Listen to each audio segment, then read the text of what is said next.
Le projet de rénovation du poste frontalier à arrêt unique des Ruzizi 2 a été présenté aux élus membres du caucus des députés et sénateurs par le chef de la délégation du gouvernement provincial du Sud-Kivu, le ministre provincial des Transports, Mathieu Alimassi. C'était au cours d'une réunion organisée par Trade Mark East Africa le samedi 6 novembre à l'hôtel Pullman à Kinshasa. Ce projet sera exécuté sur avenue des Anciens Combattants au quartier latin dans la commune d'Ibanda.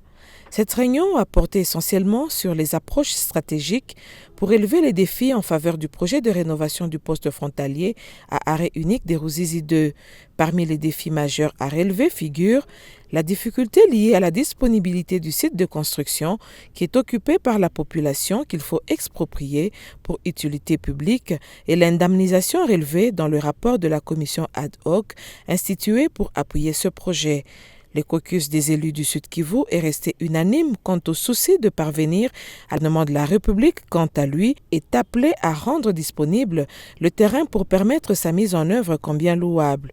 Plusieurs personnalités présentes ont promis de se mobiliser pour que ce projet soit matérialisé et que toutes les parties prenantes aient une vision d'ensemble et se mettent à l'œuvre pour la construction de ce poste frontalier combien bénéfique pour la province du Sud-Kivu. C'est le cas notamment de l'honorable Vital Mouhini Bagnosizé, deuxième vice-président du bureau de l'Assemblée nationale. Honorable Vital. Ce projet de construction d'un arrêt unique au poste frontalier des Ruzizi 2 a toute notre adhésion, tous les soutiens de tous les députés. Et nous sommes là, nous allons nous mobiliser pour un lobbying afin de trouver des moyens, afin que toutes les parties prenantes puissent se mettre à l'œuvre et avoir cet arrêt unique, parce que ça va profiter non seulement à la province mais aussi à tous les pays. Le message que je lance, je le dessine d'abord à toutes les parties prenantes. D'abord, je voudrais remercier le bailleur de fonds, l'Union européenne, qui va livrer ses moyens, qui va donner le fonds, le financement, mais aussi tous ceux-là, donc je parle des ménages sur le site, d'accepter que pour des raisons d'utilité publique, ils puissent accepter d'être délocalisés pour qu'effectivement ce projet ait corps là-bas. Aussi, je vais demander que nous quittions la théorie, que nous soyons pratiques et pragmatiques, ça signifie être pratique, ça nous allons passer à l'implémentation du projet, c'est-à-dire nous demandons au gouvernement provincial de jouer son rôle, à nous les députés de jouer le nôtre, le bailleur de fonds de jouer le sien pour qu'effectivement le projet soit matériel. Certainement, il y a la loi. Nous allons effectivement avoir les projets, mais nous devons aussi protéger les ménages. C'est possible. D'ailleurs, nous, en tant que députés, nous sommes l'émanation de ces ménages là-bas, de ces populations. Ça signifie que nous allons le faire de manière humanitaire. On va leur montrer un site où construire et pourquoi pas avoir des moyens pour construire notre site. Ce projet d'abord permet à la République de gagner 3 millions de dollars par mois. Et nous pensons que certainement il y aura croissance des recettes. Et cela va profiter non seulement à toute la République, mais aussi à la province. C'est ça l'importance qu'il y a.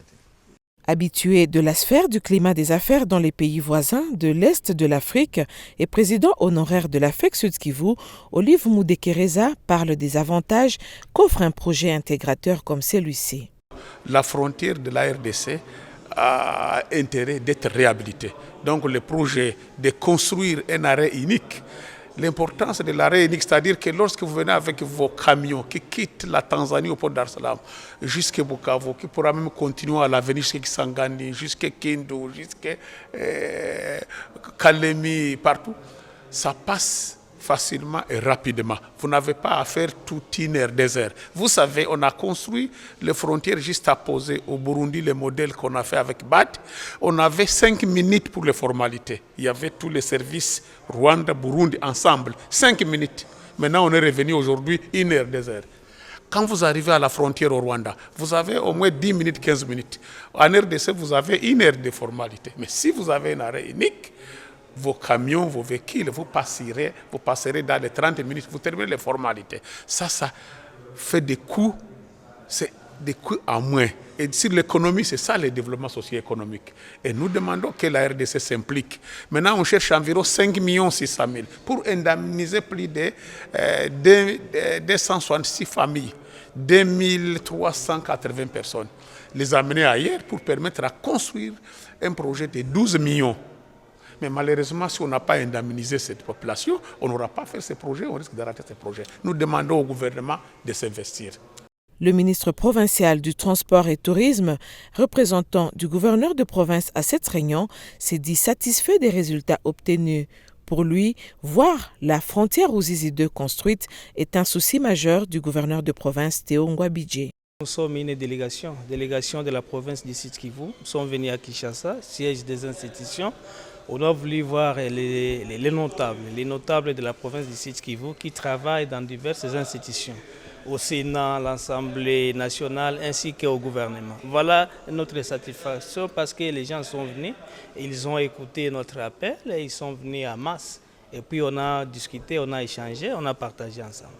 Et la finalité, juste, c'est pour aboutir au résultat. Quel est le résultat? Donc le débit de l'exécution du projet que nous sommes en train d'implémenter dans la province du Sud Kivu. Voilà ce qui est important pour nous. Signalons que ce projet est un fruit d'un partenariat entre le gouvernement congolais et Trademark East Africa sur financement de l'Union européenne.